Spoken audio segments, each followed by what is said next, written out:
Los cristianos evangélicos tenemos mucho en común en cuanto a lo que creemos. Todos creemos en la autoridad absoluta de la Biblia. Todos creemos que la fe en Cristo es el único camino hacia la salvación. La lista sigue y sigue. A pesar de esto, quienes han asistido a la iglesia más de una o dos veces, pronto se han dado cuenta de que los cristianos no estamos de acuerdo en todo. En estos casos nos esforzamos para entendernos unos a otros, a veces hasta estar de acuerdo en discrepar. En esta lección vamos a tratar uno de los asuntos en los que a menudo discrepamos los cristianos evangélicos. Vamos a explorar la cuestión de ¿a quién debe bautizarse? ¿Únicamente a los creyentes o a los creyentes y a sus hijos? Quizás su caso se parezca al mío. Yo pensaba que todos los cristianos que creen fielmente en la Biblia simplemente rechazan el bautismo de infantes. Creía que únicamente las denominaciones que agregan tradiciones humanas a las Escrituras son las que bautizan niños. Hasta que un día visité una iglesia en donde creían en el Evangelio y enseñaban fielmente las Escrituras. Pero me impactó el saber que también bautizaban a sus bebés y a niños pequeños. Me pregunté, ¿cómo puede una iglesia que parece ser fiel a la palabra de Dios bautizar infantes? ¿Qué razones podrán tener para hacer esto? Hemos titulado esta lección ¿Por qué bautizamos a nuestros hijos? Y exploraremos algunas de las razones que muchos cristianos evangélicos tienen para dar la señal del bautismo a sus hijos. Muchos seguidores de Cristo no estarán de acuerdo con las conclusiones de este estudio. Sin embargo, es importante para todos nosotros entender por qué tantos cristianos fieles bautizan a sus hijos. En este estudio nos enfocaremos en 3 temas, los cuales nos ayudarán a entender la práctica del bautismo infantil. Primero nos preguntaremos a qué tipo de personas trae Dios a su pacto. Segundo, veremos cómo fue que el bautismo se convirtió en la señal del pacto del pueblo de Dios. Tercero, examinaremos el significado del bautismo como una señal del pacto. Una vez que hayamos examinado cuidadosamente estos 3 temas, podremos entender por qué muchos cristianos evangélicos bautizan a sus hijos. Empecemos analizando la clase de personas a las que Dios incorporó a su pacto. ¿Se ha dado cuenta de qué difícil es hacer que las personas cambien su manera de pensar después de que han creído algo por mucho tiempo? A través del tiempo se va formando algo así como un impulso mental que luego es muy difícil de romper. En muchas formas, la Biblia enfatiza ciertos temas repitiéndolos una y otra vez. Los mismos modelos aparecen una y otra vez para enseñarnos que esta es la manera en que Dios quiere que pensemos y vivamos. Cuando exploramos la identidad del pueblo de Dios en el pacto, vemos que la Biblia hace un énfasis creciente al repetir las mismas perspectivas una y otra vez en cuanto a qué tipo de personas pertenecen al pueblo del pacto. En términos generales, un pacto bíblico es una relación solemne que Dios establece entre Él y su pueblo vasallo. Es común hablar de 6 grandes pactos que la Biblia menciona entre Dios y su pueblo. Los pactos con Adán, con Noé, con Abraham, con Moisés, con David y con Cristo. Podemos agrupar estos 6 pactos en 3 grupos. Primero, Dios hizo pactos universales con toda la humanidad a través de Adán en Génesis capítulos 2 y 3 y con Noé en Génesis capítulos 6, 8 y 9. En segundo lugar, Dios hizo pactos nacionales especiales con la nación de Israel. Su pacto con Abraham en Génesis capítulos 15 y 17 estableció a la familia de Abraham como el pueblo especial del pacto de Dios y les prometió tierra y posteridad. El pacto de Dios con Moisés le trajo a Israel la ley de Dios, especialmente en Éxodo capítulos 19 al 24.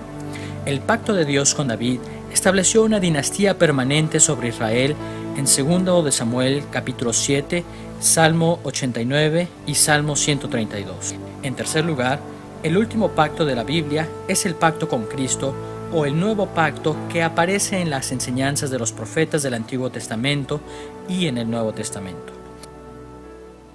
Podríamos decir muchas cosas sobre estos 6 pactos bíblicos, pero lo que nos concierne en este momento es saber a qué tipo de personas incorporó Dios a estas relaciones pactuales. Estos pactos se caracterizan por lo menos de 2 maneras en cuanto a las personas que incluyen. Primero, en estos pactos se incluye tanto a creyentes como a no creyentes. Segundo, los adultos son incorporados con sus hijos. Veamos primero cómo es que los pactos bíblicos incluyen tanto a creyentes como a no creyentes. Muchos cristianos modernos piensan que estar dentro del pacto con Dios es lo mismo que ser salvo. Según este punto de vista, todo aquel que nace de nuevo entra al pacto con Dios y todo aquel que no nace de nuevo está fuera del pacto con Dios. Pero cuando estudiamos la Biblia cuidadosamente, encontramos que esta perspectiva no es del todo correcta.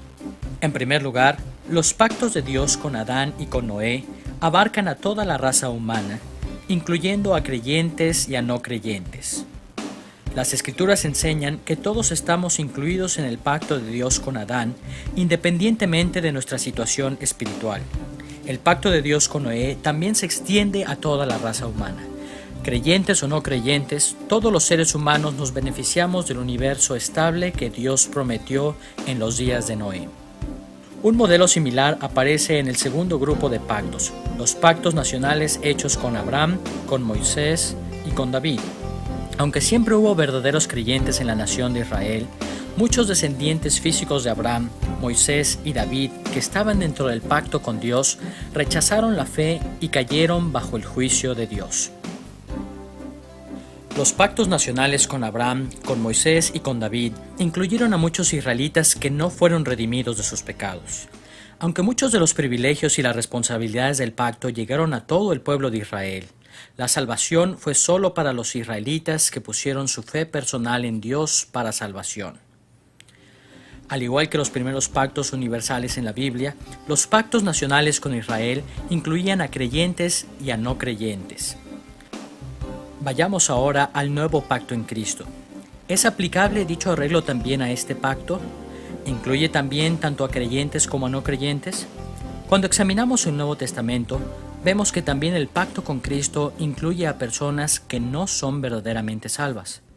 La gente que conforma la iglesia es el pueblo de la comunidad del nuevo pacto, y todos sabemos que la membresía de la mayoría de las iglesias contiene por lo menos algunos incrédulos. Es posible que hayan hecho profesiones de fe, quizá dicen ser seguidores de Cristo, pero la iglesia visible de Cristo es una bolsa mixta, contiene tanto a creyentes genuinos como a incrédulos. Una vez que comprendemos que la iglesia contiene a creyentes e incrédulos, no debería sorprendernos el que el Nuevo Testamento hable de que los no creyentes están junto con los creyentes verdaderos dentro del pacto con Dios, inclusive en el nuevo pacto.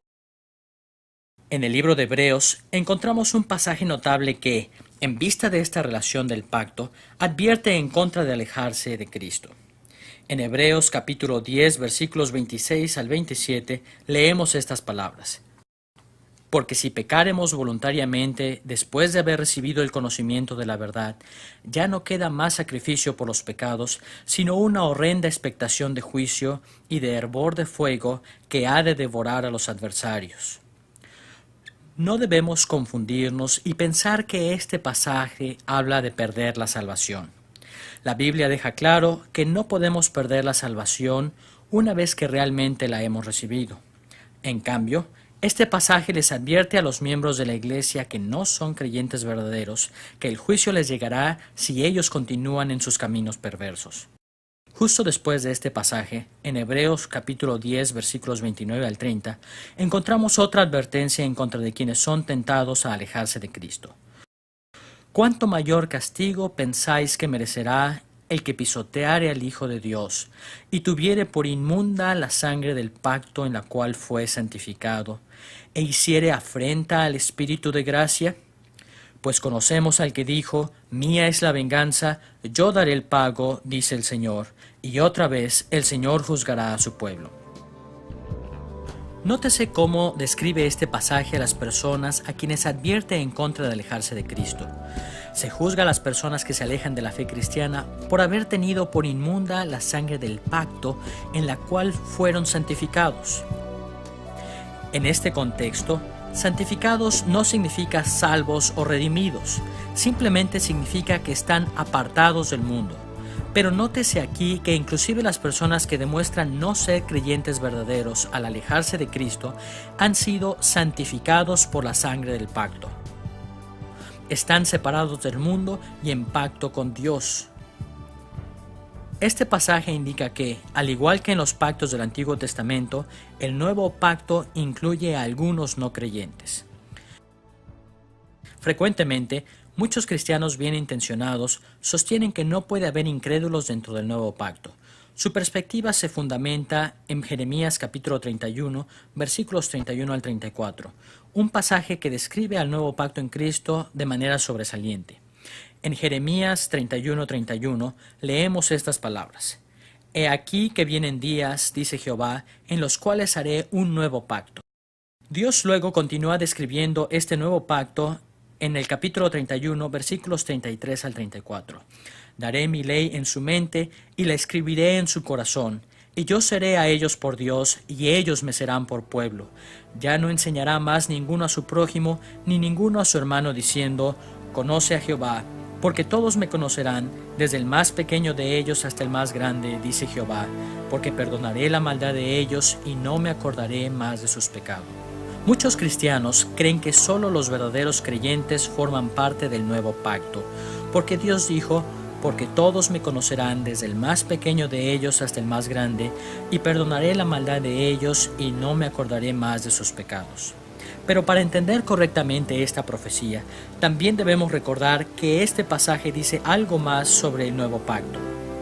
En el versículo 34, el profeta dijo, ya no enseñará más ninguno a su prójimo, ni ninguno a su hermano, diciendo, conoce a Jehová.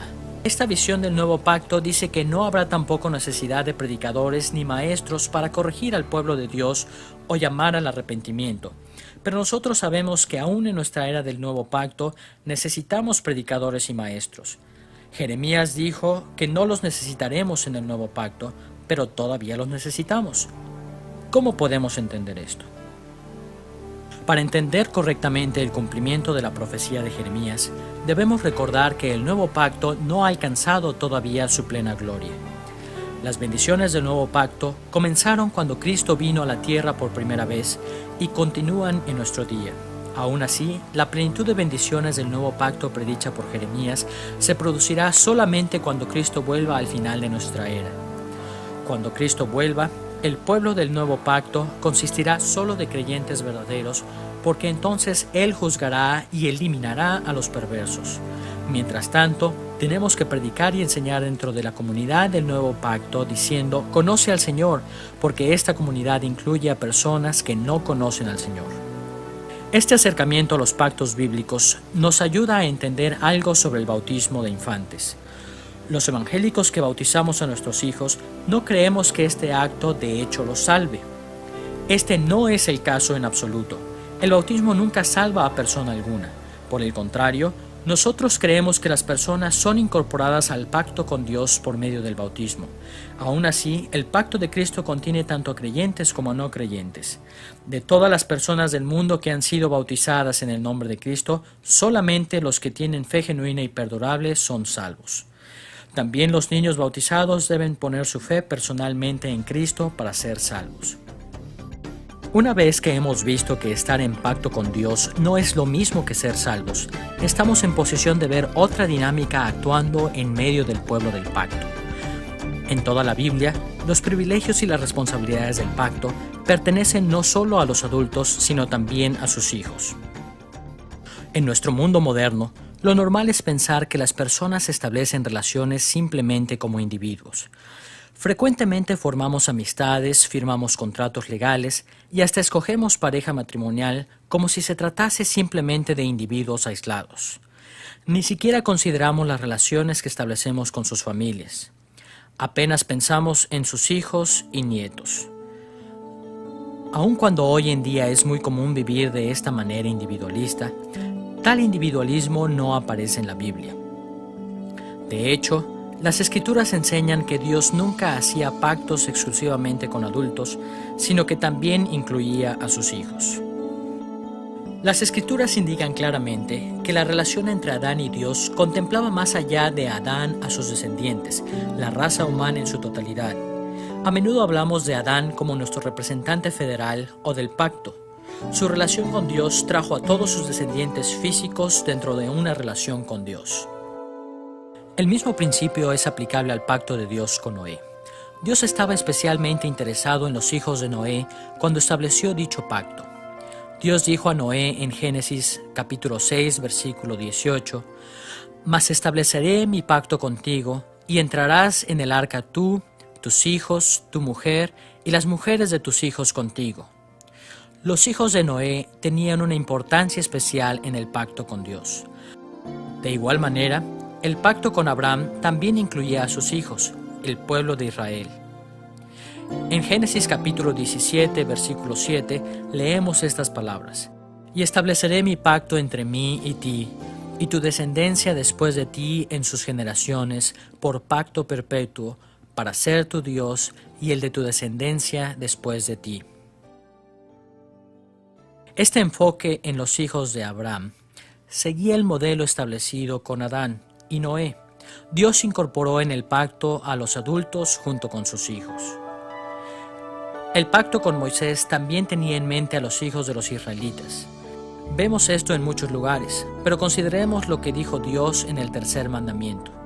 En Éxodo capítulo 20, versículos 5 y 6 leemos: «Yo soy Jehová tu Dios, fuerte, celoso, que visito la maldad de los padres sobre los hijos hasta la tercera y cuarta generación de los que me aborrecen, y hago misericordia a millares, a los que me aman y guardan mis mandamientos». Una vez más, vemos que el pacto con Dios incluye a los hijos junto con los adultos.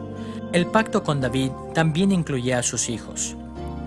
Dios le prometió a David que su familia sería la dinastía real de Israel por todas las generaciones.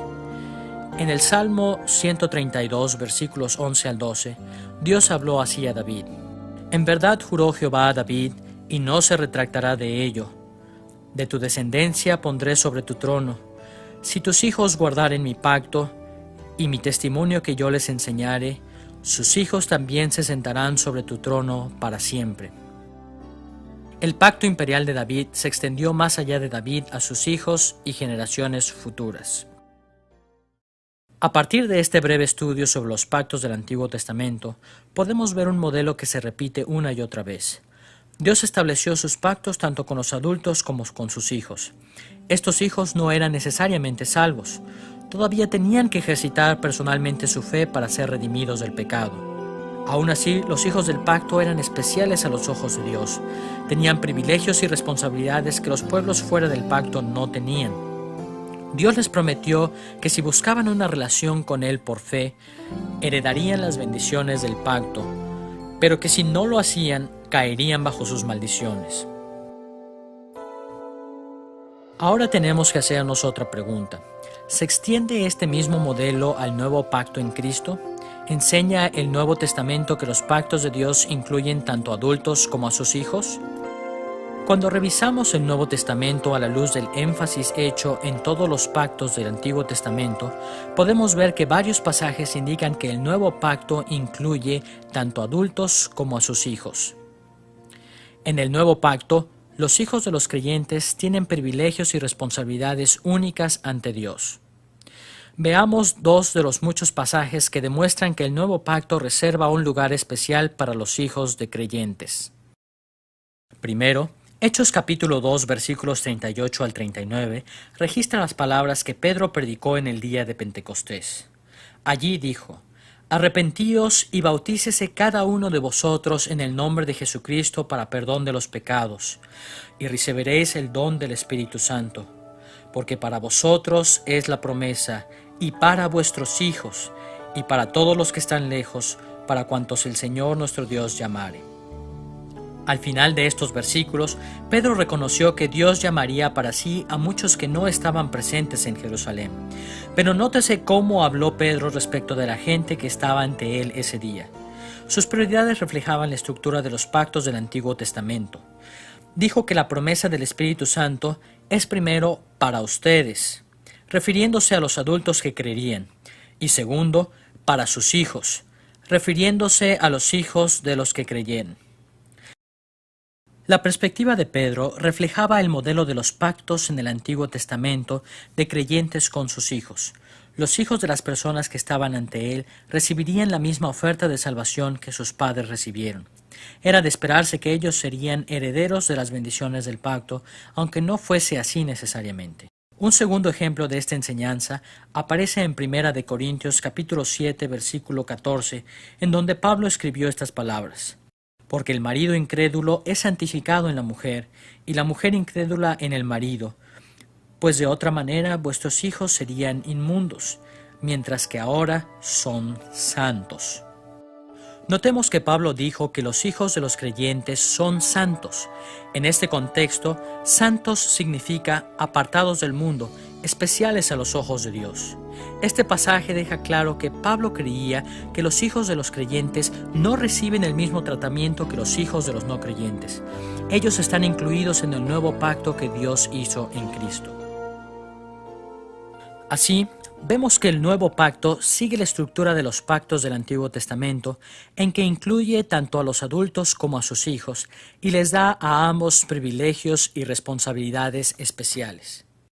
Ya sea que aceptemos o rechacemos el bautismo de infantes, todos los cristianos debemos entender que nuestros hijos están en pacto con Dios. Muchos cristianos creen que esto apoya la práctica del bautismo infantil, mientras que otros no lo creen. En todo caso, todos debemos reconocer que Dios tiene un lugar especial en su corazón, en su pacto, para los hijos de los creyentes. Nuestros hijos son regalos especiales de Dios y se espera que sean los herederos del pacto de gracia en Cristo. Cuando consideramos la pregunta del bautismo infantil, siempre debemos mantener en mente esta valiosa verdad. Ya que hemos visto que el pueblo del pacto siempre incluía tanto a adultos como a sus hijos, estamos en posición de ver nuestro segundo tema, el desarrollo del bautismo como una señal del pacto. Cuando hacemos nuevos amigos, a menudo es muy bueno preguntarles sobre la historia de sus vidas. ¿Dónde nacieron? ¿Dónde estudiaron? ¿Qué tipo de cosas han hecho con sus vidas? Hacemos este tipo de preguntas porque nuestro trasfondo nos moldea de muchas maneras. Lo mismo es cierto para entender el bautismo. Necesitamos ver cómo se desarrolló el bautismo durante el periodo del Nuevo Testamento hasta llegar a ser la señal del pueblo del pacto con Dios. Exploraremos este desarrollo observando 3 etapas en la historia del bautismo. Primera, los lavamientos en el templo en el Antiguo Testamento. Segunda, el bautismo administrado por Juan el Bautista. Y tercero, el bautismo administrado por los apóstoles. Veamos primero los lavamientos en el templo del Antiguo Testamento. En los tiempos del templo en el Antiguo Testamento, Dios ordenó a los israelitas purificarse antes de presentarse a rendir culto. En Éxodo y Levítico encontramos que muchos tipos diferentes de corrupciones en la vida diaria y hasta pecados personales hacían a la gente incapaz de acercarse a Dios en su templo. Como resultado, en muchas ocasiones se ordenaba a las personas limpiarse mediante lavamientos rituales. Mediante estos lavamientos, el pueblo de Dios se limpiaba de la corrupción del mundo, haciéndose aceptables para entrar en la presencia de Dios en el templo. Este trasfondo del Antiguo Testamento nos ayuda a entender por qué el apóstol Pablo describió el bautismo del Nuevo Testamento como un símbolo de limpieza. En Efesios capítulo 5, versículos 25 al 26, Pablo escribió que Cristo amó a la iglesia y se entregó a sí mismo por ella, para santificarla, habiéndola purificado en el lavamiento del agua por la palabra. El bautismo del Nuevo Testamento tiene sus raíces en los lavamientos rituales del Antiguo Testamento. Simboliza la limpieza que habilita al pueblo del pacto de Dios para acercarse a Él sin miedo del juicio divino. Con este trasfondo del Antiguo Testamento en mente, veamos al primer hombre que practicó el bautismo en el Nuevo Testamento, Juan el Bautista. Juan el Bautista ministró cerca del río Jordán y llamó al pueblo de Israel a arrepentirse y ser bautizado. ¿Se ha preguntado alguna vez por qué hacía esto? Bueno, Juan no hacía algo completamente nuevo. En el tiempo entre el Antiguo y el Nuevo Testamento, los judíos usaban el bautismo o los lavamientos rituales en por lo menos 2 maneras. Primero, cuando los gentiles se convertían al judaísmo, no solo circuncidaban a los varones, sino que también bautizaban a varones y a mujeres para limpiarlos de sus costumbres paganas. Esta era una de las principales formas en que los judíos usaban el bautismo en los días de Juan el Bautista. Por supuesto que Juan el Bautista no bautizó a gentiles, bautizó a judíos. Al hacer esto, Juan seguía una segunda práctica que muchos grupos religiosos realizaban en Israel. En el tiempo de Juan el Bautista, había muchas pequeñas sectas de judíos y cada una se consideraba a sí misma como el remanente verdadero del pueblo de Dios. Estos grupos radicales consideraban como sucios y corrompidos a los judíos ordinarios. Así, requerían el bautismo a cualquier judío que quisiera unirse a su grupo. El bautismo permitía a estos judíos corrompidos limpiarse de sus antiguas asociaciones y unirse a un nuevo remanente fiel. No es difícil ver que este es el origen del bautismo de Juan. Él era un judío fiel que preparaba el camino para Cristo, llamando a las personas corruptas de Israel a abandonar sus perversos caminos. En Mateo capítulo 3, versículos 5 al 6, leemos que salía a él Jerusalén y toda Judea y toda la provincia de alrededor del Jordán, y eran bautizados por él en el Jordán, confesando sus pecados. Juan se ponía en las riberas del río Jordán y desafiaba a sus compatriotas judíos a arrepentirse y a demostrar su fe por medio del bautismo. Aunque estaban circuncidados, Juan acertadamente creía que la inmensa mayoría de los judíos en su día necesitaban ser bautizados para ser limpiados y poder unirse a su pequeño remanente justo en Israel. Los lavamientos en el Antiguo Testamento en el templo y el bautismo de Juan a los judíos proporcionan un trasfondo para el bautismo cristiano, pero no explican su desarrollo plenamente como la señal del pacto de Dios. Para entender más, debemos considerar los ministerios de Jesús y los apóstoles. Jesús vino a Juan el Bautista para identificarse a sí mismo con el remanente justo de Israel. Como resultado de esta identificación, Jesús también ordenó a sus apóstoles bautizar a sus seguidores. Uno de los últimos mandatos que dio Cristo es el bien conocido versículo en Mateo capítulo 28, versículo 19. Por tanto, id y haced discípulos a todas las naciones, bautizándolos en el nombre del Padre, y del Hijo, y del Espíritu Santo. Jesús esperaba que sus discípulos bautizaran al nuevo pueblo del pacto que él llamaba para sí. El bautismo era el símbolo de su limpieza de la corrupción del mundo. Debemos recordar siempre, sin embargo, que en los primeros años del reino de Cristo, el Evangelio fue difundido principalmente a judíos. Estos judíos ya habían recibido la circuncisión, la señal del pacto en el Antiguo Testamento, pero Jesús también requirió que se añadiera la señal del bautismo a la circuncisión. Al principio, tanto la circuncisión como el bautismo marcaban al remanente de judíos que seguían al Mesías verdadero. Mientras la iglesia cristiana original seguía siendo principalmente judía, simplemente se agregó el bautismo a la circuncisión. Pero cuando las naciones gentiles empezaron a seguir a Cristo en grandes cantidades, el papel del bautismo se desarrolló más allá. Desgraciadamente, Jesús no había dado instrucciones claras en cuanto a qué hacer con los creyentes gentiles. Así, en el capítulo 15 de los Hechos, leemos que los apóstoles convocaron a una asamblea en Jerusalén para resolver el asunto. En esta asamblea, Pedro, Pablo y Bernabé argumentaron que no se debía requerir la circuncisión a los gentiles convertidos, y la asamblea lo acordó así. Como Santiago les dijo en Hechos capítulo 15, versículo 19, no se inquiete a los gentiles que se convierten a Dios. Desde ese día en adelante, ya no se requirió la circuncisión al pueblo de Dios, y el bautismo se convirtió en la única señal del pacto. Vemos que durante el tiempo de Juan el Bautista y Jesús, tanto la circuncisión como el bautismo sirvieron como señales para identificar al pueblo en pacto con Dios. Pero en Hechos capítulo 15, los apóstoles declararon difunta a la circuncisión y dejaron al bautismo como la única señal que identificaba al pueblo del pacto. Por lo menos en un pasaje del Nuevo Testamento, queda muy claro el cambio de la circuncisión al bautismo. Escuchemos las palabras de Pablo en Colosenses capítulo 2, versículos 11 al 12. En Cristo también fuisteis circuncidados con circuncisión no hecha a mano, al echar de vosotros el cuerpo pecaminoso carnal en la circuncisión de Cristo, sepultados con él en el bautismo. Pablo declaró que la circuncisión de Cristo se logra por el bautismo. Pablo enseñó que el bautismo era el reemplazo del Nuevo Testamento para la circuncisión. Durante toda la historia de la Iglesia, se ha tratado al bautismo como el sustituto de la circuncisión. Cuando nos preguntamos qué significa el bautismo, debemos usar esta conexión con la circuncisión. En pocas palabras, En una época, la circuncisión identificaba al pueblo de Dios y los separaba del mundo. Ahora, en el Nuevo Testamento, es el bautismo y no la circuncisión lo que marca a la comunidad del pacto.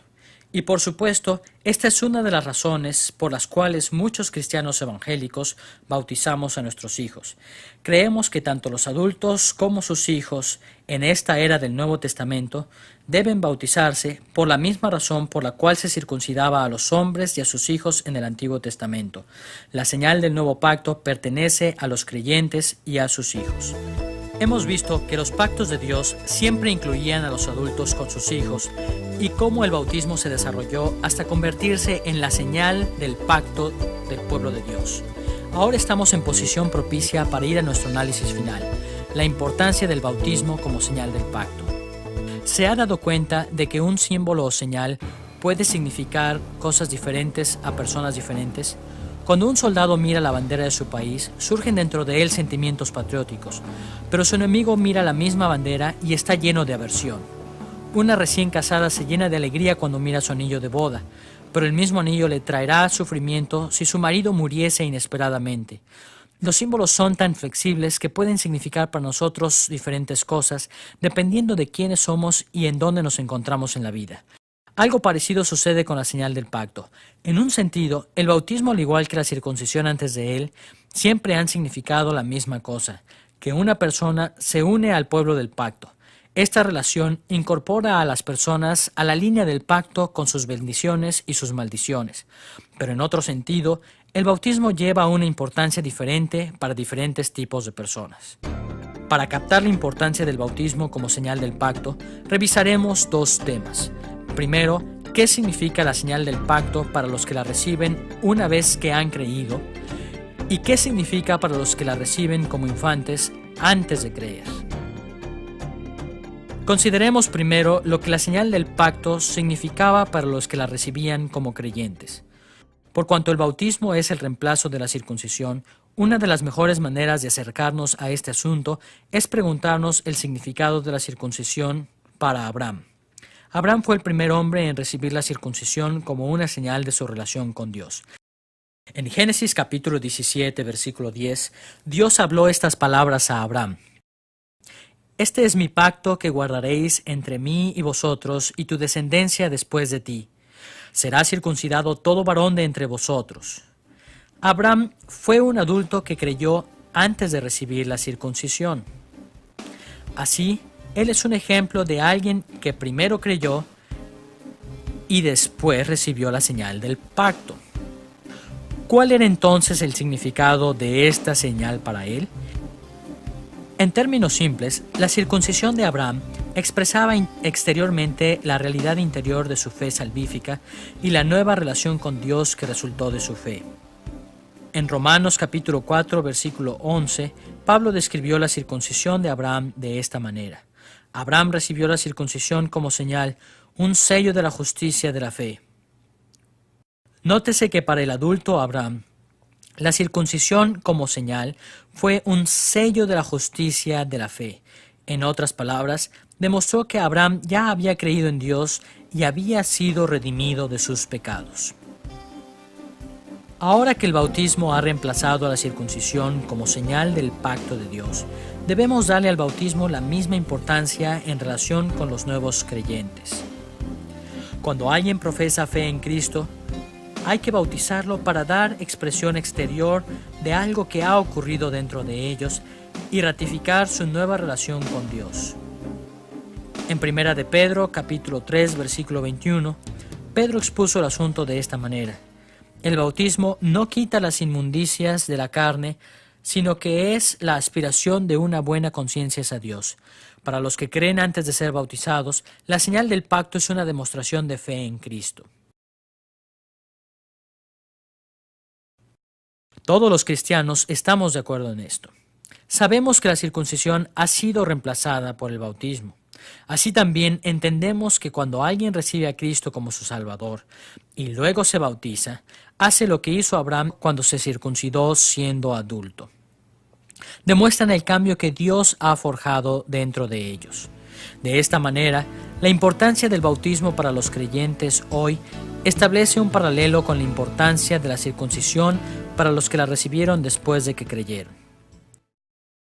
Tan importante como es ver este paralelo entre las señales del pacto del Antiguo Testamento y del Nuevo Testamento, también es importante mirar este asunto desde otro ángulo. ¿Qué significaba la circuncisión en el Antiguo Testamento para los que la habían recibido siendo infantes? ¿Qué simbolizaba para los que aún no creían? Ya que el bautismo reemplaza la circuncisión como la señal del pacto, esta perspectiva acerca de la circuncisión puede ayudarnos a entender la importancia del bautismo para nuestros hijos. Es obvio que la circuncisión no era una demostración de fe para los infantes de Israel. Más bien, simbolizaba su participación en el pacto y les recordaba su necesidad de ejercitar en forma personal su fe en Dios. Con los adultos, un cambio interior daba lugar a la señal exterior de la circuncisión. El proceso era del interior hacia el exterior, pero con los infantes era lo opuesto. La señal exterior de la circuncisión llamaba a estos niños a un cambio interior. El proceso era del exterior hacia el interior. El profeta Jeremías demostró esta perspectiva cuando habló acerca de la circuncisión espiritual a los israelitas que habían sido circuncidados físicamente como infantes. En Jeremías capítulo 4, versículo 4, dijo esto a los israelitas de su tiempo: circuncidaos a Jehová, y quitad el prepucio de vuestro corazón. Esta declaración nos da a conocer la importancia de la circuncisión de infantes. Era una señal del pacto que les recordaba la responsabilidad que más adelante en sus vidas tendrían de arrepentirse y creer. Los israelitas circuncisos en tiempos de Jeremías estaban llamados a vivir según la señal del pacto que llevaban en su carne. La circuncisión significaba algo diferente para los niños que para los adultos. Para los que recibían la señal como niños, anticipaba el día en que vendrían personalmente a la fe para salvación, es decir, cuando serían circuncidados interiormente. Los cristianos evangélicos que creemos en el bautismo de infantes vemos una situación paralela para los hijos del nuevo pacto. Como hemos visto, los hijos participan en el nuevo pacto aun cuando no son creyentes. Además, también hemos visto que el bautismo reemplazó a la circuncisión. Así, es lógico razonar que al igual que los creyentes durante el tiempo del Antiguo Testamento circuncidaban a sus hijos para llamarlos a la fe, los cristianos deben bautizar a sus hijos para llamarlos a la fe. Así como Dios instó a los israelitas circuncisos a circuncidar sus corazones más adelante en sus vidas, Dios insta a los niños bautizados de hoy a hacer de su bautismo una realidad interior al confiar en Cristo para salvación. Cuando nuestros hijos profesan fe en Cristo, el bautismo que ya han recibido asume un nuevo significado para ellos. Se convierte entonces en una demostración de su fe recién encontrada. Así como la circuncisión significaba algo distinto para quienes la recibían como adultos que para quienes la recibían como infantes, el bautismo cristiano también tiene un significado distinto para los adultos y para los infantes. Al comenzar esta lección, hicimos notar que hay discrepancias acerca del tema del bautismo de infantes entre cristianos sinceros. La historia cristiana sugiere fuertemente que no debemos esperar que todos los cristianos tomen la misma posición. Siempre tendremos a los que bautizan a sus hijos y a los que no lo hacen.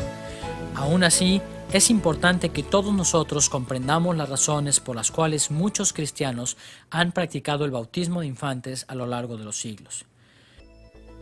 Entre los cristianos evangélicos, esta práctica se apoya en tres grandes pilares que hemos visto en estas lecciones.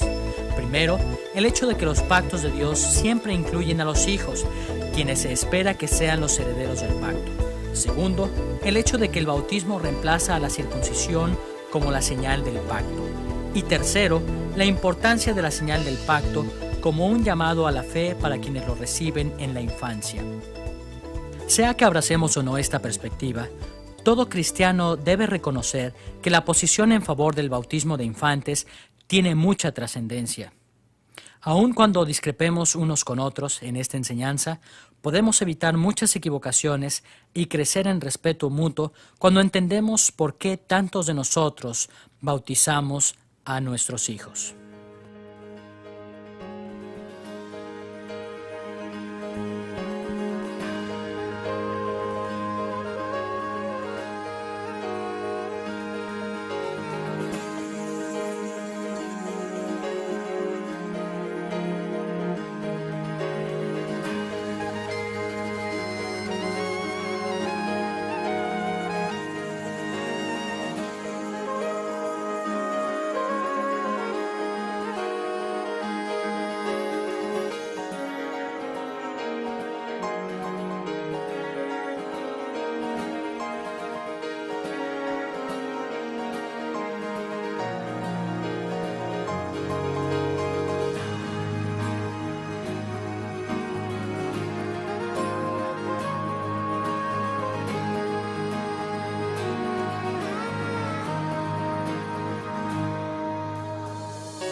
Los cristianos evangélicos tenemos mucho en común en cuanto a lo que creemos. Todos creemos en la autoridad absoluta de la Biblia. Todos creemos que la fe en Cristo es el único camino hacia la salvación. La lista sigue y sigue. A pesar de esto, quienes han asistido a la iglesia más de una o dos veces, pronto se han dado cuenta de que los cristianos no estamos de acuerdo en todo. En estos casos nos esforzamos para entendernos unos a otros, a veces hasta estar de acuerdo en discrepar. En esta lección vamos a tratar uno de los asuntos en los que a menudo discrepamos los cristianos evangélicos. Vamos a explorar la cuestión de a quién debe bautizarse, únicamente a los creyentes o a los creyentes y a sus hijos. Quizás su caso se parezca al mío. Yo pensaba que todos los cristianos que creen fielmente en la Biblia simplemente rechazan el bautismo de infantes. Creía que únicamente las denominaciones que agregan tradiciones humanas a las Escrituras son las que bautizan niños. Hasta que un día visité una iglesia en donde creían en el Evangelio y enseñaban fielmente las Escrituras. Pero me impactó el saber que también bautizaban a sus bebés y a niños pequeños. Me pregunté, ¿cómo puede una iglesia que parece ser fiel a la palabra de Dios bautizar infantes? ¿Qué razones podrán tener para hacer esto? Hemos titulado esta lección ¿Por qué bautizamos a nuestros hijos? Y exploraremos algunas de las razones que muchos cristianos evangélicos tienen para dar la señal del bautismo a sus hijos. Muchos seguidores de Cristo no estarán de acuerdo con las conclusiones de este estudio. Sin embargo, es importante para todos nosotros entender por qué tantos cristianos fieles bautizan a sus hijos. En este estudio nos enfocaremos en 3 temas, los cuales nos ayudarán a entender la práctica del bautismo infantil. Primero nos preguntaremos a qué tipo de personas trae Dios a su pacto. Segundo, veremos cómo fue que el bautismo se convirtió en la señal del pacto del pueblo de Dios. Tercero, examinaremos el significado del bautismo como una señal del pacto. Una vez que hayamos examinado cuidadosamente estos 3 temas, podremos entender por qué muchos cristianos evangélicos bautizan a sus hijos. Empecemos analizando la clase de personas a las que Dios incorporó a su pacto. ¿Se ha dado cuenta de qué difícil es hacer que las personas cambien su manera de pensar después de que han creído algo por mucho tiempo? A través del tiempo se va formando algo así como un impulso mental que luego es muy difícil de romper. En muchas formas, la Biblia enfatiza ciertos temas repitiéndolos una y otra vez. Los mismos modelos aparecen una y otra vez para enseñarnos que esta es la manera en que Dios quiere que pensemos y vivamos. Cuando exploramos la identidad del pueblo de Dios en el pacto, vemos que la Biblia hace un énfasis creciente al repetir las mismas perspectivas una y otra vez en cuanto a qué tipo de personas pertenecen al pueblo del pacto. En términos generales, un pacto bíblico es una relación solemne que Dios establece entre Él y su pueblo vasallo. Es común hablar de 6 grandes pactos que la Biblia menciona entre Dios y su pueblo. Los pactos con Adán, con Noé, con Abraham, con Moisés, con David y con Cristo. Podemos agrupar estos 6 pactos en 3 grupos. Primero, Dios hizo pactos universales con toda la humanidad a través de Adán en Génesis capítulos 2 y 3 y con Noé en Génesis capítulos 6, 8 y 9. En segundo lugar, Dios hizo pactos nacionales especiales con la nación de Israel. Su pacto con Abraham en Génesis capítulos 15 y 17 estableció a la familia de Abraham como el pueblo especial del pacto de Dios y les prometió tierra y posteridad. El pacto de Dios con Moisés le trajo a Israel la ley de Dios, especialmente en Éxodo capítulos 19 al 24. El pacto de Dios con David estableció una dinastía permanente sobre Israel en 2 de Samuel capítulo 7, Salmo 89 y Salmo 132. En tercer lugar, el último pacto de la Biblia es el pacto con Cristo o el nuevo pacto que aparece en las enseñanzas de los profetas del Antiguo Testamento y en el Nuevo Testamento. Podríamos decir muchas cosas sobre estos 6 pactos bíblicos, pero lo que nos concierne en este momento es saber a qué tipo de personas incorporó Dios a estas relaciones pactuales. Estos pactos se caracterizan por lo menos de 2 maneras en cuanto a las personas que incluyen. Primero, en estos pactos se incluye tanto a creyentes como a no creyentes. Segundo, los adultos son incorporados con sus hijos. Veamos primero cómo es que los pactos bíblicos incluyen tanto a creyentes como a no creyentes.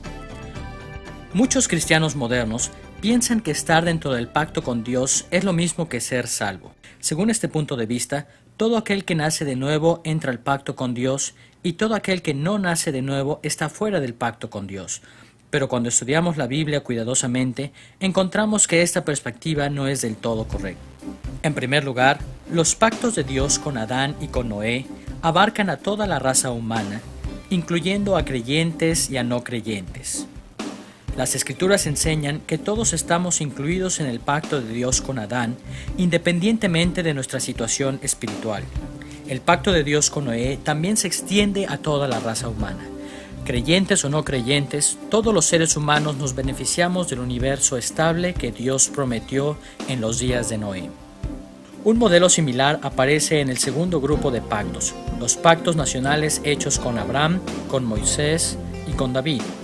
Aunque siempre hubo verdaderos creyentes en la nación de Israel, muchos descendientes físicos de Abraham, Moisés y David que estaban dentro del pacto con Dios rechazaron la fe y cayeron bajo el juicio de Dios.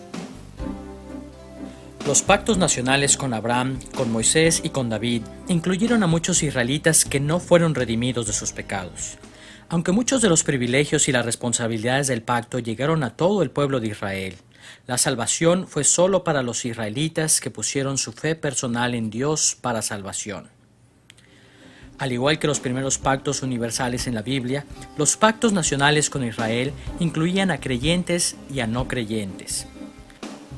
Vayamos ahora al nuevo pacto en Cristo. ¿Es aplicable dicho arreglo también a este pacto? ¿Incluye también tanto a creyentes como a no creyentes? Cuando examinamos el Nuevo Testamento, vemos que también el pacto con Cristo incluye a personas que no son verdaderamente salvas. La gente que conforma la iglesia es el pueblo de la comunidad del nuevo pacto, y todos sabemos que la membresía de la mayoría de las iglesias contiene por lo menos algunos incrédulos. Es posible que hayan hecho profesiones de fe, quizá dicen ser seguidores de Cristo, pero la iglesia visible de Cristo es una bolsa mixta, contiene tanto a creyentes genuinos como a incrédulos. Una vez que comprendemos que la iglesia contiene a creyentes e incrédulos, no debería sorprendernos el que el Nuevo Testamento hable de que los no creyentes están junto con los creyentes verdaderos dentro del pacto con Dios, inclusive en el nuevo pacto. En el libro de Hebreos encontramos un pasaje notable que, en vista de esta relación del pacto, advierte en contra de alejarse de Cristo. En Hebreos capítulo 10, versículos 26 al 27, leemos estas palabras. Porque si pecaremos voluntariamente después de haber recibido el conocimiento de la verdad, ya no queda más sacrificio por los pecados, sino una horrenda expectación de juicio y de hervor de fuego que ha de devorar a los adversarios. No debemos confundirnos y pensar que este pasaje habla de perder la salvación. La Biblia deja claro que no podemos perder la salvación una vez que realmente la hemos recibido. En cambio, este pasaje les advierte a los miembros de la iglesia que no son creyentes verdaderos que el juicio les llegará si ellos continúan en sus caminos perversos. Justo después de este pasaje, en Hebreos capítulo 10, versículos 29 al 30, encontramos otra advertencia en contra de quienes son tentados a alejarse de Cristo. ¿Cuánto mayor castigo pensáis que merecerá el que pisoteare al Hijo de Dios y tuviere por inmunda la sangre del pacto en la cual fue santificado, e hiciere afrenta al Espíritu de gracia? Pues conocemos al que dijo, mía es la venganza, yo daré el pago, dice el Señor, y otra vez el Señor juzgará a su pueblo.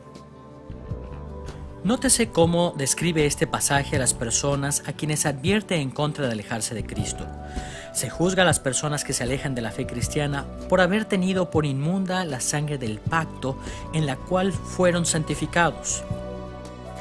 En este contexto, santificados no significa salvos o redimidos, simplemente significa que están apartados del mundo.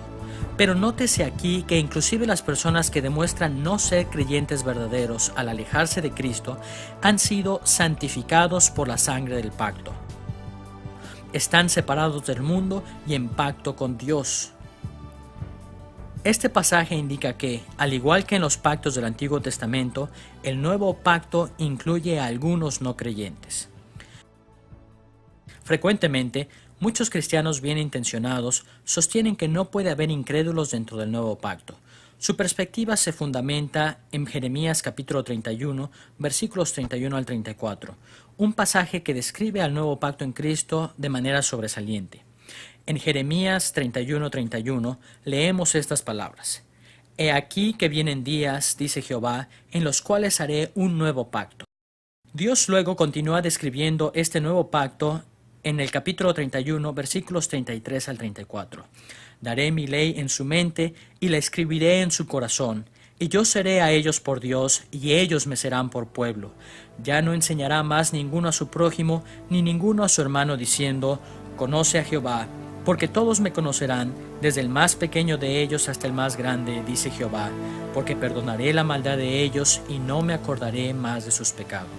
Muchos cristianos creen que solo los verdaderos creyentes forman parte del nuevo pacto, porque Dios dijo: porque todos me conocerán desde el más pequeño de ellos hasta el más grande, y perdonaré la maldad de ellos y no me acordaré más de sus pecados. Pero para entender correctamente esta profecía, también debemos recordar que este pasaje dice algo más sobre el nuevo pacto. En el versículo 34, el profeta dijo: Ya no enseñará más ninguno a su prójimo, ni ninguno a su hermano, diciendo: Conoce a Jehová. Esta visión del nuevo pacto dice que no habrá tampoco necesidad de predicadores ni maestros para corregir al pueblo de Dios o llamar al arrepentimiento. Pero nosotros sabemos que aún en nuestra era del nuevo pacto necesitamos predicadores y maestros. Jeremías dijo que no los necesitaremos en el nuevo pacto, pero todavía los necesitamos. ¿Cómo podemos entender esto? Para entender correctamente el cumplimiento de la profecía de Jeremías, debemos recordar que el nuevo pacto no ha alcanzado todavía su plena gloria. Las bendiciones del nuevo pacto comenzaron cuando Cristo vino a la tierra por primera vez y continúan en nuestro día. Aún así, la plenitud de bendiciones del nuevo pacto predicha por Jeremías se producirá solamente cuando Cristo vuelva al final de nuestra era. Cuando Cristo vuelva, el pueblo del nuevo pacto consistirá solo de creyentes verdaderos, porque entonces Él juzgará y eliminará a los perversos. Mientras tanto, tenemos que predicar y enseñar dentro de la comunidad del nuevo pacto, diciendo: Conoce al Señor, porque esta comunidad incluye a personas que no conocen al Señor. Este acercamiento a los pactos bíblicos nos ayuda a entender algo sobre el bautismo de infantes. Los evangélicos que bautizamos a nuestros hijos no creemos que este acto de hecho los salve. Este no es el caso en absoluto. El bautismo nunca salva a persona alguna. Por el contrario, nosotros creemos que las personas son incorporadas al pacto con Dios por medio del bautismo. Aún así, el pacto de Cristo contiene tanto creyentes como no creyentes. De todas las personas del mundo que han sido bautizadas en el nombre de Cristo, solamente los que tienen fe genuina y perdurable son salvos. También los niños bautizados deben poner su fe personalmente en Cristo para ser salvos. Una vez que hemos visto que estar en pacto con Dios no es lo mismo que ser salvos, estamos en posición de ver otra dinámica actuando en medio del pueblo del pacto. En toda la Biblia, los privilegios y las responsabilidades del pacto pertenecen no solo a los adultos, sino también a sus hijos. En nuestro mundo moderno, lo normal es pensar que las personas establecen relaciones simplemente como individuos. Frecuentemente formamos amistades, firmamos contratos legales y hasta escogemos pareja matrimonial como si se tratase simplemente de individuos aislados. Ni siquiera consideramos las relaciones que establecemos con sus familias. Apenas pensamos en sus hijos y nietos. Aun cuando hoy en día es muy común vivir de esta manera individualista, tal individualismo no aparece en la Biblia. De hecho, las Escrituras enseñan que Dios nunca hacía pactos exclusivamente con adultos, sino que también incluía a sus hijos. Las Escrituras indican claramente que la relación entre Adán y Dios contemplaba más allá de Adán a sus descendientes, la raza humana en su totalidad. A menudo hablamos de Adán como nuestro representante federal o del pacto. Su relación con Dios trajo a todos sus descendientes físicos dentro de una relación con Dios. El mismo principio es aplicable al pacto de Dios con Noé. Dios estaba especialmente interesado en los hijos de Noé cuando estableció dicho pacto. Dios dijo a Noé en Génesis capítulo 6, versículo 18: «Mas estableceré mi pacto contigo y entrarás en el arca tú, tus hijos, tu mujer y las mujeres de tus hijos contigo. Los hijos de Noé tenían una importancia especial en el pacto con Dios. De igual manera, el pacto con Abraham también incluía a sus hijos, el pueblo de Israel. En Génesis capítulo 17, versículo 7, leemos estas palabras: «Y estableceré mi pacto entre mí y ti, y tu descendencia después de ti en sus generaciones, por pacto perpetuo, para ser tu Dios y el de tu descendencia después de ti». Este enfoque en los hijos de Abraham seguía el modelo establecido con Adán y Noé. Dios incorporó en el pacto a los adultos junto con sus hijos. El pacto con Moisés también tenía en mente a los hijos de los israelitas. Vemos esto en muchos lugares, pero consideremos lo que dijo Dios en el tercer mandamiento. En Éxodo capítulo 20, versículos 5 y 6 leemos: «Yo soy Jehová tu Dios, fuerte, celoso, que visito la maldad de los padres sobre los hijos hasta la tercera y cuarta generación de los que me aborrecen, y hago misericordia a millares, a los que me aman y guardan mis mandamientos». Una vez más, vemos que el pacto con Dios incluye a los hijos junto con los adultos. El pacto con David también incluía a sus hijos. Dios le prometió a David que su familia sería la dinastía real de Israel por todas las generaciones. En el Salmo 132, versículos 11 al 12, Dios habló así a David: «En verdad juró Jehová a David, y no se retractará de ello. De tu descendencia pondré sobre tu trono. Si tus hijos guardaren mi pacto y mi testimonio que yo les enseñare, sus hijos también se sentarán sobre tu trono para siempre». El pacto imperial de David se extendió más allá de David a sus hijos y generaciones futuras. A partir de este breve estudio sobre los pactos del Antiguo Testamento, podemos ver un modelo que se repite una y otra vez. Dios estableció sus pactos tanto con los adultos como con sus hijos. Estos hijos no eran necesariamente salvos. Todavía tenían que ejercitar personalmente su fe para ser redimidos del pecado. Aún así, los hijos del pacto eran especiales a los ojos de Dios. Tenían privilegios y responsabilidades que los pueblos fuera del pacto no tenían. Dios les prometió que si buscaban una relación con Él por fe, heredarían las bendiciones del pacto, pero que si no lo hacían, caerían bajo sus maldiciones. Ahora tenemos que hacernos otra pregunta. ¿Se extiende este mismo modelo al nuevo pacto en Cristo? ¿Enseña el Nuevo Testamento que los pactos de Dios incluyen tanto a adultos como a sus hijos?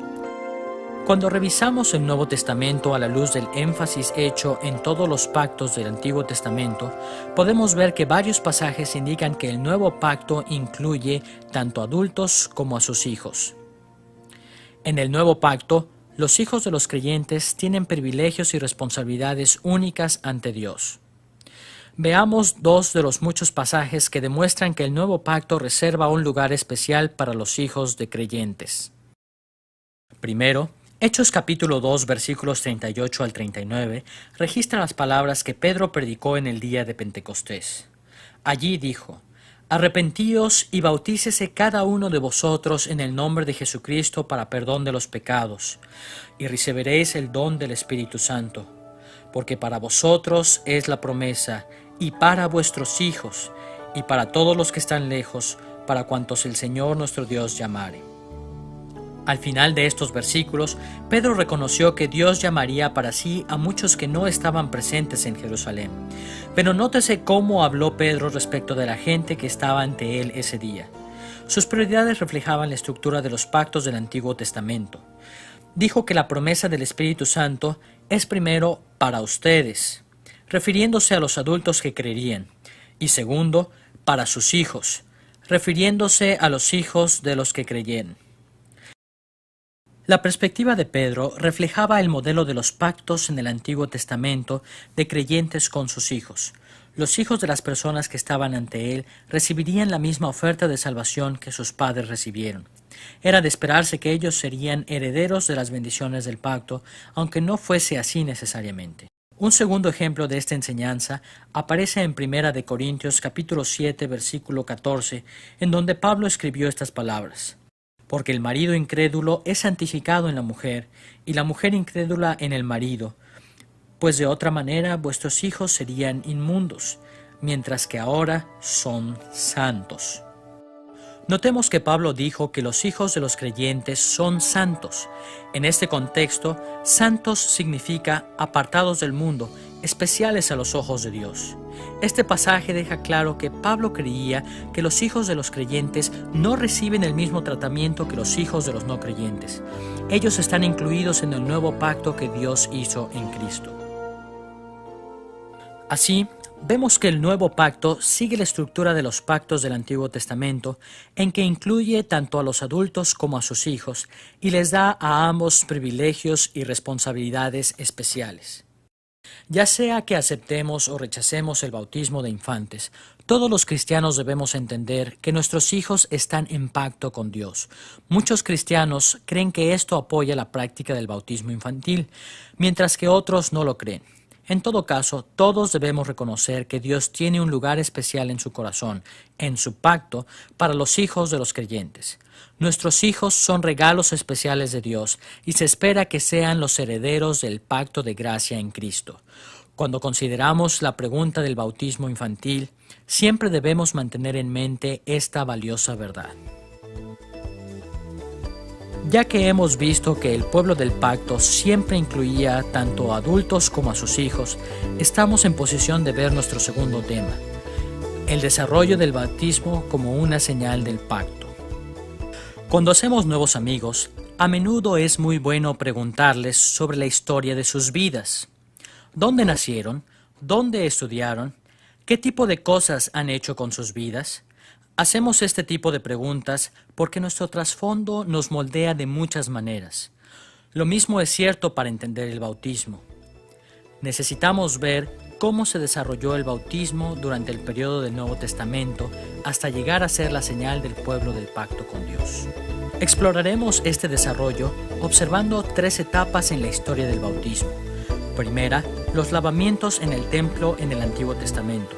Segunda, el bautismo administrado por Juan el Bautista. Y tercero, el bautismo administrado por los apóstoles. Veamos primero los lavamientos en el templo del Antiguo Testamento.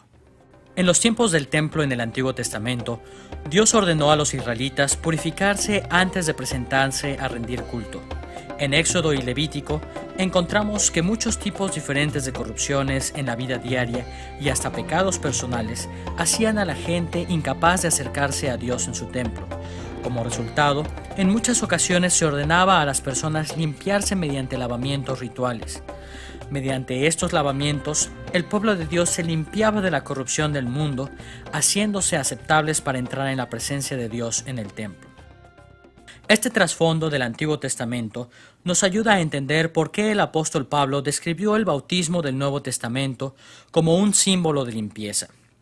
En Efesios capítulo 5, versículos 25 al 26, Pablo escribió que Cristo amó a la iglesia y se entregó a sí mismo por ella, para santificarla, habiéndola purificado en el lavamiento del agua por la palabra. El bautismo del Nuevo Testamento tiene sus raíces en los lavamientos rituales del Antiguo Testamento. Simboliza la limpieza que habilita al pueblo del pacto de Dios para acercarse a Él sin miedo del juicio divino. Con este trasfondo del Antiguo Testamento en mente, veamos al primer hombre que practicó el bautismo en el Nuevo Testamento, Juan el Bautista. Juan el Bautista ministró cerca del río Jordán y llamó al pueblo de Israel a arrepentirse y ser bautizado.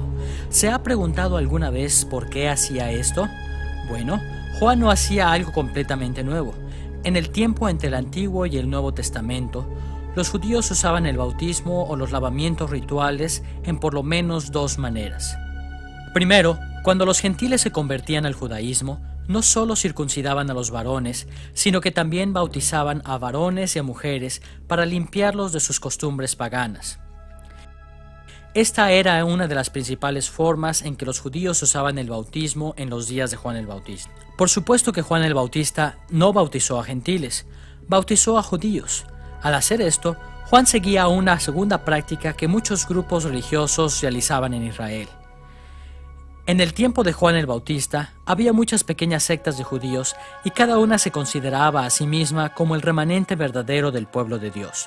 Estos grupos radicales consideraban como sucios y corrompidos a los judíos ordinarios. Así, requerían el bautismo a cualquier judío que quisiera unirse a su grupo. El bautismo permitía a estos judíos corrompidos limpiarse de sus antiguas asociaciones y unirse a un nuevo remanente fiel. No es difícil ver que este es el origen del bautismo de Juan. Él era un judío fiel que preparaba el camino, pues conocemos al que dijo: «Mía es la venganza, yo daré el pago», dice el Señor, y otra vez el Señor juzgará a su pueblo. Nótese cómo describe este pasaje a las personas a quienes advierte en contra de alejarse de Cristo. Se juzga a las personas que se alejan de la fe cristiana por haber tenido por inmunda la sangre del pacto en la cual fueron santificados. En este contexto, santificados no significa salvos o redimidos, simplemente significa que están apartados del mundo. Pero nótese aquí que inclusive las personas que demuestran no ser creyentes verdaderos al alejarse de Cristo han sido santificados por la sangre del pacto. Están separados del mundo y en pacto con Dios. Este pasaje indica que, al igual que en los pactos del Antiguo Testamento, el nuevo pacto incluye a algunos no creyentes. Frecuentemente, muchos cristianos bien intencionados sostienen que no puede haber incrédulos dentro del nuevo pacto. Su perspectiva se fundamenta en Jeremías capítulo 31, versículos 31 al 34, un pasaje que describe al nuevo pacto en Cristo de manera sobresaliente. En Jeremías 31:31 leemos estas palabras: «He aquí que vienen días, dice Jehová, en los cuales haré un nuevo pacto». Dios luego continúa describiendo este nuevo pacto en el capítulo 31, versículos 33 al 34. «Daré mi ley en su mente y la escribiré en su corazón, y yo seré a ellos por Dios, y ellos me serán por pueblo. Ya no enseñará más ninguno a su prójimo, ni ninguno a su hermano, diciendo: Conoce a Jehová, porque todos me conocerán, desde el más pequeño de ellos hasta el más grande, dice Jehová, porque perdonaré la maldad de ellos y no me acordaré más de sus pecados». Muchos cristianos creen que solo los verdaderos creyentes forman parte del nuevo pacto, porque Dios dijo: «Porque todos me conocerán, desde el más pequeño de ellos hasta el más grande, y perdonaré la maldad de ellos y no me acordaré más de sus pecados». Pero para entender correctamente esta profecía, también debemos recordar que este pasaje dice: los pactos nacionales con Israel incluían a creyentes y a no creyentes. Vayamos ahora al nuevo pacto en Cristo. ¿Es aplicable dicho arreglo también a este pacto? ¿Incluye también tanto a creyentes como a no creyentes? Cuando examinamos el Nuevo Testamento, vemos que también el pacto con Cristo incluye a personas que no son verdaderamente salvas. La gente que conforma la iglesia es el pueblo de la comunidad del nuevo pacto, y todos sabemos que la membresía de la mayoría de las iglesias contiene por lo menos algunos incrédulos. Es posible que hayan hecho profesiones de fe, quizá dicen ser seguidores de Cristo, pero la iglesia visible de Cristo es una bolsa mixta, contiene tanto a creyentes genuinos como a incrédulos. Una vez que comprendemos que la iglesia contiene a creyentes e incrédulos, no debería sorprendernos el que el Nuevo Testamento hable de que los no creyentes están junto con los creyentes verdaderos dentro del pacto con Dios, inclusive en el nuevo pacto. En el libro de Hebreos encontramos un pasaje notable que, en vista de esta relación del pacto, advierte en contra de alejarse de Cristo.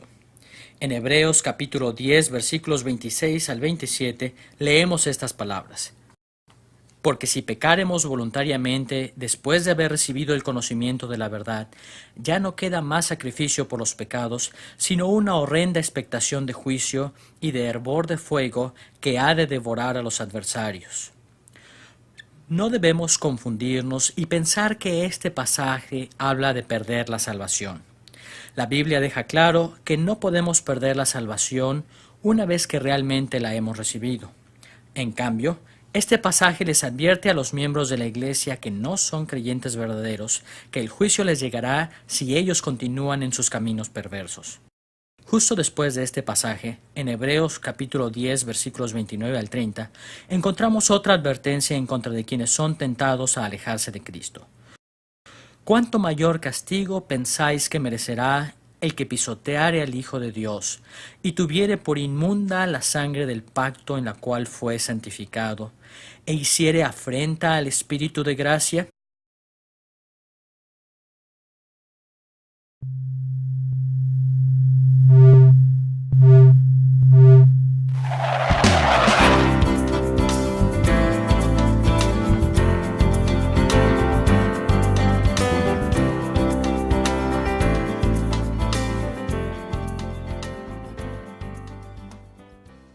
Los cristianos evangélicos tenemos mucho en común en cuanto a lo que creemos. Todos creemos en la autoridad absoluta de la Biblia. Todos creemos que la fe en Cristo es el único camino hacia la salvación. La lista sigue y sigue. A pesar de esto, quienes han asistido a la iglesia más de una o dos veces, pronto se han dado cuenta de que los cristianos no estamos de acuerdo en todo. En estos casos nos esforzamos para entendernos unos a otros, a veces hasta estar de acuerdo en discrepar. En esta lección vamos a tratar uno de los asuntos en los que a menudo discrepamos los cristianos evangélicos. Vamos a explorar la cuestión de a quién debe bautizarse, únicamente a los creyentes o a los creyentes y a sus hijos. Quizás su caso se parezca al mío. Yo pensaba que todos los cristianos que creen fielmente en la Biblia simplemente rechazan el bautismo de infantes. Creía que únicamente las denominaciones que agregan tradiciones humanas a las Escrituras son las que bautizan niños. Hasta que un día visité una iglesia en donde creían en el Evangelio y enseñaban fielmente las Escrituras. Pero me impactó el saber que también bautizaban a sus bebés y a niños pequeños. Me pregunté, ¿cómo puede una iglesia que parece ser fiel a la palabra de Dios bautizar infantes? ¿Qué razones podrán tener para hacer esto? Hemos titulado esta lección ¿Por qué bautizamos a nuestros hijos? Y exploraremos algunas de las razones que muchos cristianos evangélicos tienen para dar la señal del bautismo a sus hijos. Muchos seguidores de Cristo no estarán de acuerdo con las conclusiones de este estudio. Sin embargo, es importante para todos nosotros entender por qué tantos cristianos fieles bautizan a sus hijos. En este estudio nos enfocaremos en 3 temas, los cuales nos ayudarán a entender la práctica del bautismo infantil. Primero nos preguntaremos a qué tipo de personas trae Dios a su pacto. Segundo, veremos cómo fue que el bautismo se convirtió en la señal del pacto del pueblo de Dios. Tercero, examinaremos el significado del bautismo como una señal del pacto. Una vez que hayamos examinado cuidadosamente estos 3 temas, podremos entender por qué muchos cristianos evangélicos bautizan a sus hijos. Empecemos analizando la clase de personas a las que Dios incorporó a su pacto. ¿Se ha dado cuenta de qué difícil es hacer que las personas cambien su manera de pensar después de que han creído algo por mucho tiempo? A través del tiempo se va formando algo así como un impulso mental que luego es muy difícil de romper. En muchas formas, la Biblia enfatiza ciertos temas repitiéndolos una y otra vez. Los mismos modelos aparecen una y otra vez para enseñarnos que esta es la manera en que Dios quiere que pensemos y vivamos. Cuando exploramos la identidad del pueblo de Dios en el pacto, vemos que la Biblia hace un énfasis creciente al repetir las mismas perspectivas una y otra vez en cuanto a qué tipo de personas pertenecen al pueblo del pacto. En términos generales, un pacto bíblico es una relación solemne que Dios establece entre Él y su pueblo vasallo. Es común hablar de 6 grandes pactos que la Biblia menciona entre Dios y su pueblo. Los pactos con Adán, con Noé, con Abraham, con Moisés, con David y con Cristo. Podemos agrupar estos 6 pactos en 3 grupos. Primero, Dios hizo pactos universales con toda la humanidad a través de Adán en Génesis capítulos 2 y 3 y con Noé en Génesis capítulos 6, 8 y 9. En segundo lugar, Dios hizo pactos nacionales especiales con la nación de Israel. Su pacto con Abraham en Génesis capítulos 15 y 17 estableció a la familia de Abraham como el pueblo especial del pacto de Dios y les prometió tierra y posteridad. El pacto de Dios con Moisés le trajo a Israel la ley de Dios, especialmente en Éxodo capítulos 19 al 24. El pacto de Dios con David estableció una dinastía permanente sobre Israel en 2 de Samuel capítulo 7, Salmo 89 y Salmo 132. En tercer lugar, el último pacto de la Biblia es el pacto con Cristo o el nuevo pacto que aparece en las enseñanzas de los profetas del Antiguo Testamento y en el Nuevo Testamento. Podríamos decir muchas cosas sobre estos 6 pactos bíblicos, pero lo que nos concierne en este momento es saber a qué tipo de personas incorporó Dios a estas relaciones pactuales. Estos pactos se caracterizan por lo menos de 2 maneras en cuanto a las personas que incluyen. Primero, en estos pactos se incluye tanto a creyentes como a no creyentes. Segundo, los adultos son incorporados con sus hijos. Veamos primero cómo es que los pactos bíblicos incluyen tanto a creyentes como a no creyentes. Muchos cristianos modernos piensan que estar dentro del pacto con Dios es lo mismo que ser salvo. Según este punto de vista, todo aquel que nace de nuevo entra al pacto con Dios y todo aquel que no nace de nuevo está fuera del pacto con Dios. Pero cuando estudiamos la Biblia cuidadosamente, encontramos que esta perspectiva no es del todo correcta. En primer lugar, los pactos de Dios con Adán y con Noé abarcan a toda la raza humana, incluyendo a creyentes y a no creyentes. Las Escrituras enseñan que todos estamos incluidos en el pacto de Dios con Adán, independientemente de nuestra situación espiritual. El pacto de Dios con Noé también se extiende a toda la raza humana. Creyentes o no creyentes, todos los seres humanos nos beneficiamos del universo estable que Dios prometió en los días de Noé. Un modelo similar aparece en el segundo grupo de pactos, los pactos nacionales hechos con Abraham, con Moisés y con David. Aunque siempre hubo verdaderos creyentes en la nación de Israel, muchos descendientes físicos de Abraham, Moisés y David que estaban dentro del pacto con Dios rechazaron la fe y cayeron bajo el juicio de Dios. Los pactos nacionales con Abraham, con Moisés y con David incluyeron a muchos israelitas que no fueron redimidos de sus pecados. Aunque muchos de los privilegios y las responsabilidades del pacto llegaron a todo el pueblo de Israel, la salvación fue solo para los israelitas que pusieron su fe personal en Dios para salvación. Al igual que los primeros pactos universales en la Biblia,